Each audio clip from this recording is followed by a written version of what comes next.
It is the Matt Mosley Show YouTube version, 1 to 3 every day. And of course, we got the Scott Drew bump. That's been a few months ago now, Scott, that you were my first guest. You got us off to an incredible start. And then we've built on that. And lately, we've had thousands upon thousands of daily viewers and Twitter and YouTube and all the different places they can come in. So thank you for getting us off to such a hot start. Well, I think you deserve all the credit. Everyone knows Matt Mosley got game, all right? That's right. Okay, we need to use that as a promo. All right, well, you're off to a 1-0 start. Nobody can, once the exhibitions are over, those scores are like wiped off. It's like they used to do, Scott, when I was playing. They had the first quarter. They'd let the guys play that don't get to play, and then you'd look up there, and they would just erase the score. They'd just be gone. And then you would start with the second quarter.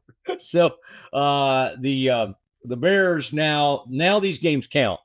And I'm sure, and you didn't lose your cool or anything, but, when it was 26-12, and those guys are hitting everything, and there was some European guy, I don't know, at least his name was kind of European, that was like, hitting threes and, had like the best post-up game I've seen. I'm like, wait, who are these people? And why have we scheduled them?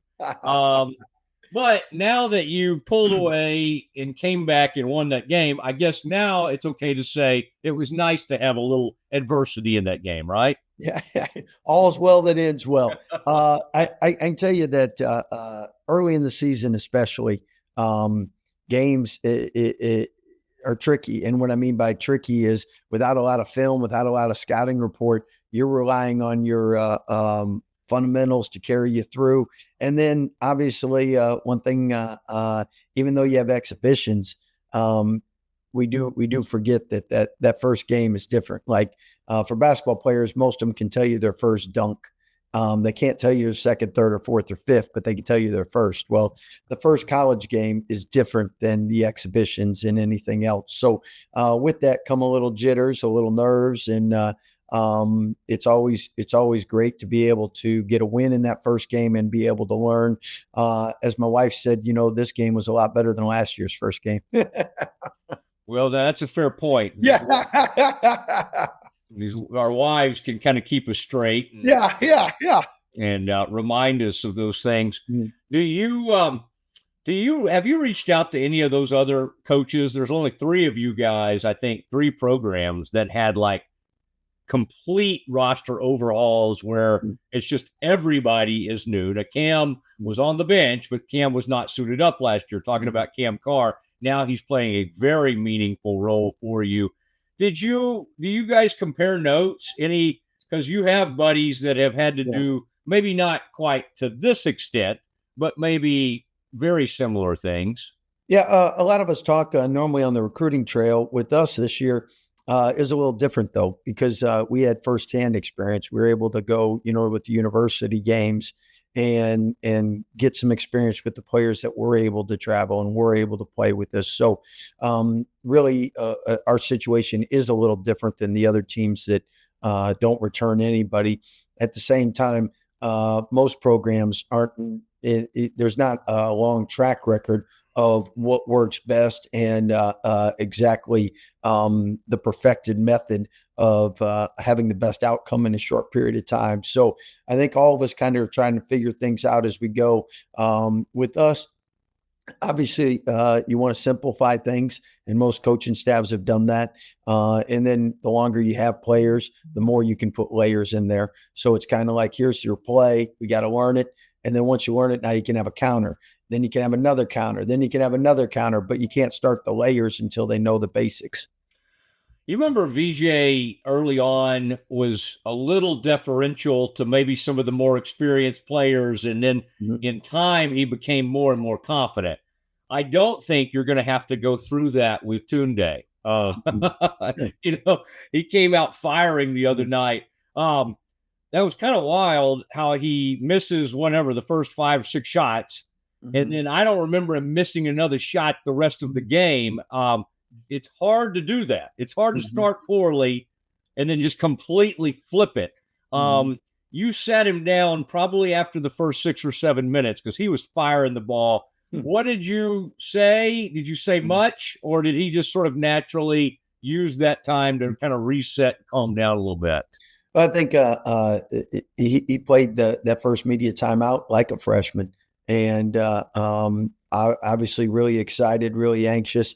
And then as he had a chance to sit down, calm down, and Tunde can affect the game in a variety of ways, and that's why people are so high on him.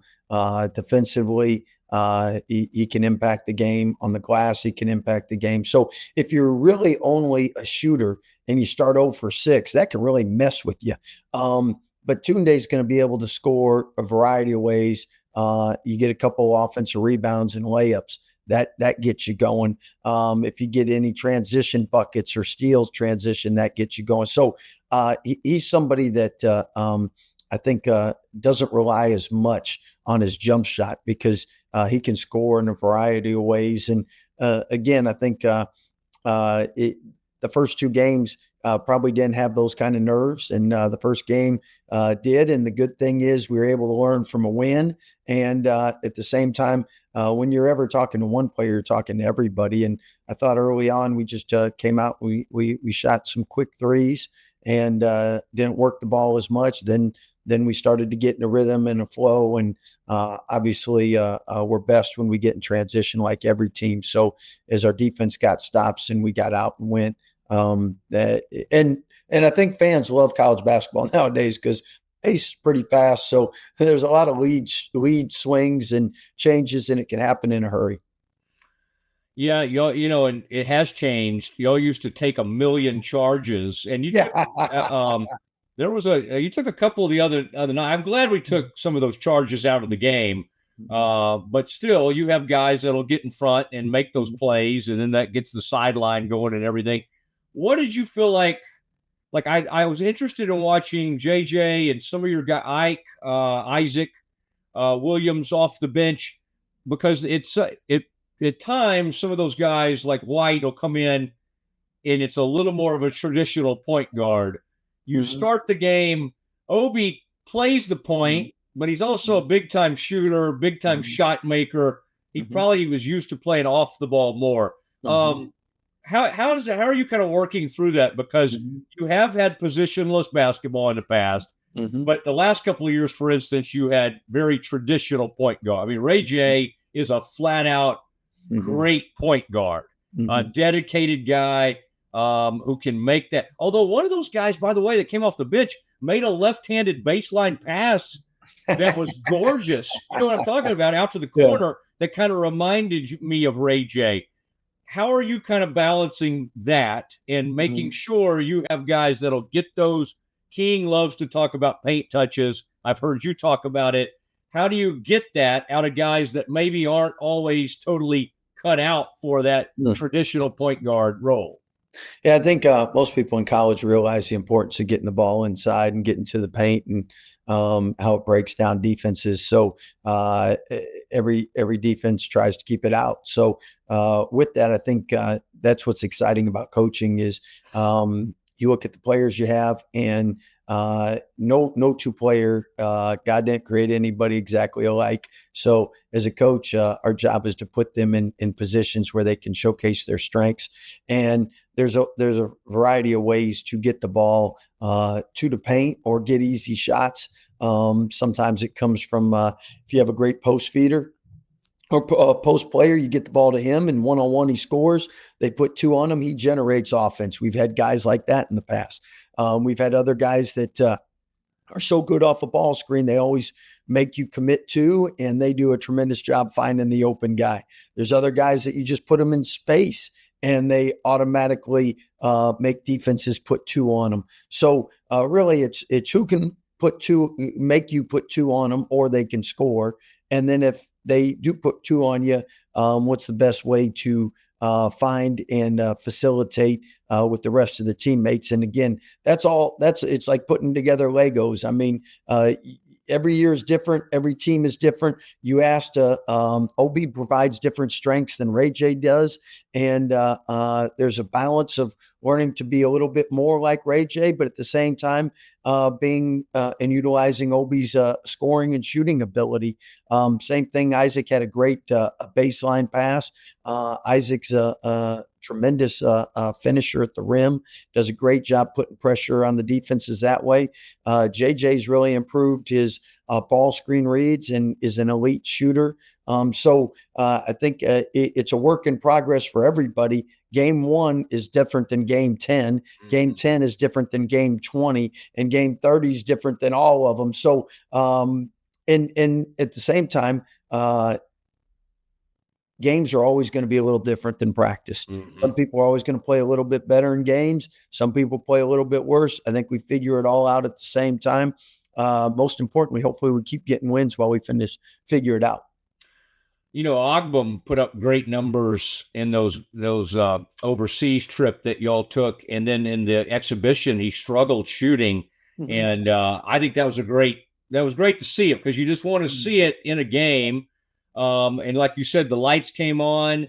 He's obviously somebody y'all can feed off his energy. He's like, you just kind of, I don't know, people call it the dog or whatever, but you kind of see something in him. Like when he hits a shot or something, he's kind of ready to talk a little bit, get the guys going, and I think that'll be good. Now, again, I've got one game sample size, so I don't want to overreact to these things, although you know I'm capable of that. You really? on the upside, and I was watching it again last night, Ratai had a gorgeous little wraparound pass that's, almost can't coach it. Like you kind of have to have that skill and have that inherent instinctive part of you. So he's got that. He's off to a bit of a slow start, even maybe in the exhibition games. And I don't know, he didn't look comfortable the other night. Obviously, he's been a great player at a high level at Oregon State. Is he playing a little out of position right now, trying to kind of figure out, okay, where am I on the court? Like he's certainly not a traditional 5, although I guess that he would fit that role when you start. What's kind of going on with him, and like, what can you do to kind of settle that down a little bit? Well, I think first and foremost, he spent the summer playing with the German team. So he practiced with us, but then he was with the German team for a big chunk of that. So he wasn't able to really experience what Dan and Cam and Obi and those guys were able to experience, Caden playing with us. So it's going to take him and Tunde a little longer just to exactly and for us to feel what it's like with them in the game, and how to best communicate with them, what to expect out of them, how to get them going when they start off slow. I mean, again, Germany was great because you played so many games in a short period of time. Everybody had good moments, bad moments, and you got to coach them through both and see what worked and what didn't work. With Mikey, I tell you what's great about him is he's like a Swiss Army knife. He can play point guard. He can play off guard. He can play the 3. He can play the 4. Play the 5. Because of Bodo's injury, he's had to play more 5, and that's something that he hadn't done a lot of. But he's been willing and wanting and anything to help the team. And he has that capability to be a small ball 5 man. So I think he will continue to get better and better at it the more reps and opportunity he has there. At the same time, if you put him at the 1, you put him on the wing, you put him at the other guard spot, he's somebody that can do a variety of things. He's done it at the power 4 level. So it's kind of like Steph Curry's going to have a game where he's going to go 0 for 11. Nobody's doubting he's going to be able to make the next 3 he takes. And Mikey's somebody that is a really fundamentally sound player that he should be close to triple doubles, quadruple doubles, one of those stat sheet stuffers, because he's capable to affect the game in a lot of different ways. Now, I'm not saying 20, 20, and 20, but he can be close to 5, 6, 7, 8 assists, 10 rebounds, and obviously points. He's more than capable to be a double-figure scorer. Some of your best teams are the best offensive rebounding teams, and I think you really stress that. And I think over the years, the metrics have shown that. And that was one nice thing, is even guys that were missing shots seemed to be getting after it. And even Tunde early on was trying to get other possessions and all that kind of thing. And that's where offensively, we've always done a good job in rebounding and competing, not in glass. At the same time, I thought our defensive rebounding, only give up 2 defensive rebounds for an entire game. That's one of the best efforts we've had. So hopefully we can continue to be great on both ends as far as rebounding wise goes. Because if you can get stops and limit them to one shot, that gets us in transition. And we got a lot of guys that are really athletic and fun to watch in transition. It's nice of you to always bring in a guy each year. It was Misi one year, VJ the next year, and now Cam Carr that can get in the top 10s and always finishing over people. I mean, that had to be crazy to have him like over there last year, and there you are desperate for depth and reinforcements. And, for whatever reason, he couldn't come in and play right away. But I bet you were seeing some of that stuff happen in practice. You're like, oh my gosh. I heard you talking about him after the game the other night. It's like you said consistency, whether it was at Tennessee or Baylor, y'all were kind of waiting to see that. And man, it does seem like he's pretty locked in. I'm not that there won't be moments where maybe he has a defensive lapse or something like that, but like that's got to be a pretty good feeling to know you do have at least 2 guys we've seen so far in one game, I might add, but that can just absolutely go off for 25 or 30 points. And you probably have like 4 dudes like that. and we agree with you with Cam. A blessing to coach every day, because like you said, practice is never dull or boring because he has a chance for a Sports Center top 10 play at any moment. A really prolific score when it's rolling, and at the same time, somebody I think with the consistency part, he has the capability to be at the free throw line 6 to 10 times a game. That would be the consistency part, because his athleticism allows him to get a shot at any time.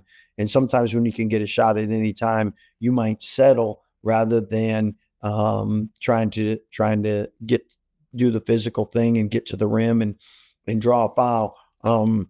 When that part becomes more consistent, and then defensively, playing for Coach Barnes, he's gotten better at that. He's continued to grow, mature physically, get stronger. Dad, an NBA guy, gives him great advice, comes from a great family. So that consistency will get better each and every day with maturity. But the offensive consistency, his ability to get to the paint and get fouled, his ability to get to the paint and find others, I think that consistency is where when he does that night in and night out, then he goes to another level. Okay, what was your conversation with Coach Sanchez like during the game, after the game, as y'all were, you brought him in obviously to impact the defense in a lot of ways, and there were some backdoor cuts. There were some. There was somebody named Cotton who looked like Kevin McHale. I mean, that's, by the way, we were joking off air about Blair Browning. If you wondered like what we looked like the Fijis back in the day, that was his game. Like he had like all these different moves, and he would and somehow he would still have his pivot foot. It was very crazy, but we gave the SAEs and Sigma Chi's hell with some of that stuff. But Cotton. But yeah, just the defense. What was what's kind of your takeaway from that game? Where can you grow the most from the first game to the second? Because obviously Washington has some NBA type caliber type talent that they're going to make you pay if you're not ready for them. Well, and that's the beauty of playing other teams. You get to face other personnel, and Rio Grande very guard oriented, a lot of quickness. And a smaller team, Washington, a lot bigger, a lot stronger, a lot more similar to a GCU and IU as far as teams we faced already. So defensively, like offensively, the mistakes that we made are mistakes you make early in the season. You don't wave a wand and instantaneously week one, you're where you should be week 16. But at the same time, I know that playing against a team that had a bunch of guards and a lot of quickness like that, we don't normally in practice compete against a team like that because we have a lot more size. So again, you find out stuff in games that you can't simulate in practice. Washington will be much more similar to Indiana and GCU size-wise. All right. And so somebody mentioned to me that, well, first of all, last night King was already trying to make starting lineup changes, and he wants Caden Powell in the starting lineup. I just think to certain people's eye, when you have a more traditional five, it certainly looks different. Now, again, that doesn't mean you need to, bench a guy, but it is kind of interesting to see how different a team looks with just that change, right? Because Caden Powell he's a finisher, rim runner, rim protector. He's probably a little bit more like what you were hoping to get from Bodo Bodo. Well, I think first and foremost, probably with as much turnover as we've had, we won't know exactly what our best rotations are until middle of the year at earliest. And I've always looked at it as a starting rotation, not a starting lineup. I mean, you look at the year that after we won the national championship, you had Jeremy Sohan off the bench, the 9th pick. You had Jonathan Chamwachacho off the bench and gets injured, but halfway through the year, he still won Defensive Player of the Year. And at that point, LJ was, I think, our leading scorer in conference. So, like, I always look at it as a starting rotation. I don't look at it as a starting lineup. And then part of that, you got to look at what's best foul trouble wise for the course of the game, what combinations play well with one another. And right now, I think until you get enough data, you can't really make those determinations. And I know where you say, well, you practice every day, but again, you practice every day against yourselves. You don't practice against opponents, and opponents show you something different than the people you practice against. I hope that makes sense. Yeah. And that's probably one of the tougher things since the portal and NIL, because teams used to be a lot. I won't say a lot. I would say most teams were deeper, and it was easier to practice and get a fair assessment. And now it seems that most teams there's like a cutoff. If 9, 10, 11, wherever that cutoff is, there's a gap usually in that talent level. And as you know, in practice, you're trying to compete 5-on-5. Sometimes you're going against 2 centers on the other side, or you're going against 2 forwards on the other side. What I'm saying, it doesn't give you a true look of what you might face in a game. So a lot of times you find this stuff out by playing games rather than being able to put it up in practice. And that's one thing every men's coaching team is so jealous of the dream team that the women's staffs are able to have, because you get better in practice. So if you're practicing against somebody better, you can improve. And the trick is getting competitive enough in practice where you can improve. And again, I'm not saying we don't have competitive practices, but they're not what they used to be back in the day when before NIL and portal, I feel. Yeah, that's very interesting. Okay, we big night Sunday evening.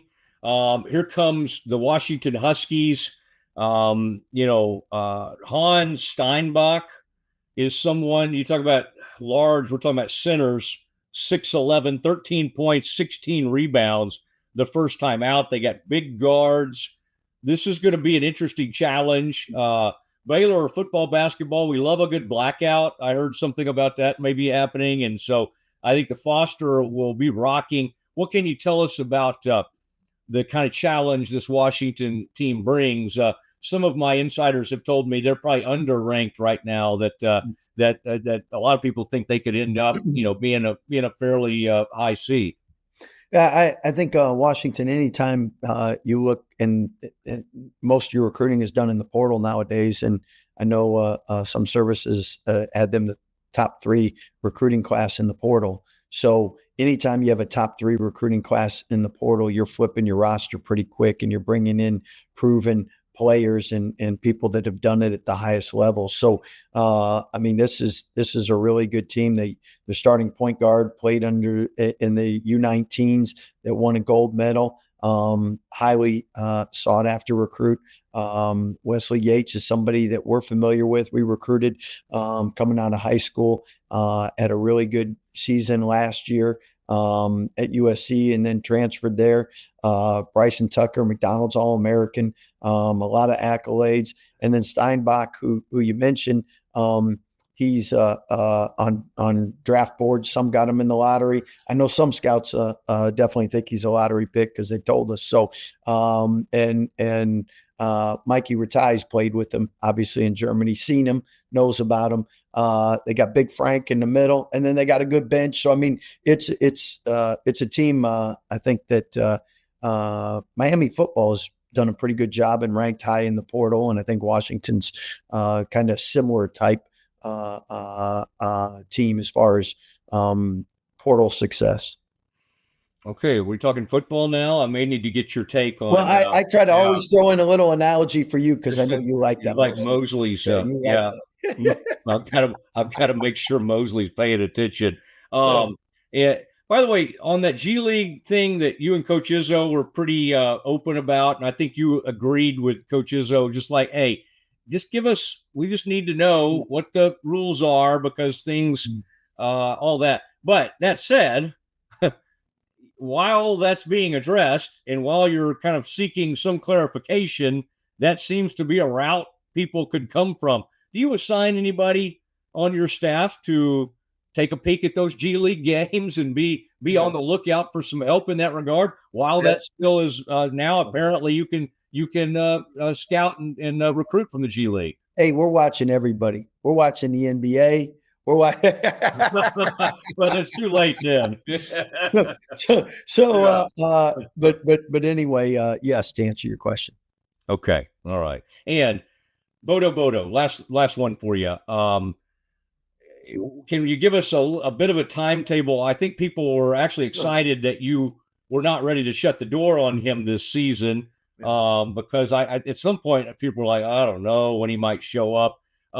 Is he somebody that could arrive, say, for the start of conference play? Would that be too aggressive of a timeline? No, I honestly, he's somebody that if I can't tell you when, could be the whole season. It could be in 2 weeks. So every day he's progressing and doing a good job. But it was a serious injury he had, and it's a matter of how well he can keep progressing. So literally, it could be the whole year. It could be a couple weeks. I know he's made great strides in the last couple weeks, and that's really exciting and encouraging. Can he do anything? Like what? He's out. Like what's he doing in practice? Yeah, he's not doing our contact, but non-contact. He's basically doing everything, shooting, dunking. So he's alive. That sounds almost spiritual there. That's the way to end it. Well, listen, I appreciate it. Always great catching up with you, and it's going to be fun. Sunday night, I think it'll be a packed house, and that's one of the real attractive non-conference games. Washington coming in. I remember y'all played them. Seemed like a few years ago or something, but yeah, that was in Alaska. I remember. Yeah. And then, of course, you have a little bit of time here, and then you've got that huge tournament coming up, and that, or I don't know if we call them tournaments anymore, or whatever, like a showcase, and that's some like, my gosh, great. I mean, that's a murderer's row right there. So get all the 26-12 stuff out of your system. Yeah. As you know, it's really hard nowadays to get good home games because so many things are done neutral. And so it's a great opportunity for the Baylor family to come out and watch a really good matchup. And again, Washington's a team that a lot project will be in the NCAA tournament, and we'll have a real successful year. So this will be a great challenge for us. Scott, thank you. The Matt Mosley Show appreciates your work today. Very solid work, I might add. Thank you, Matt Mosley. You have a blessed day, my man. You do the same. Scott Drew, who was recently at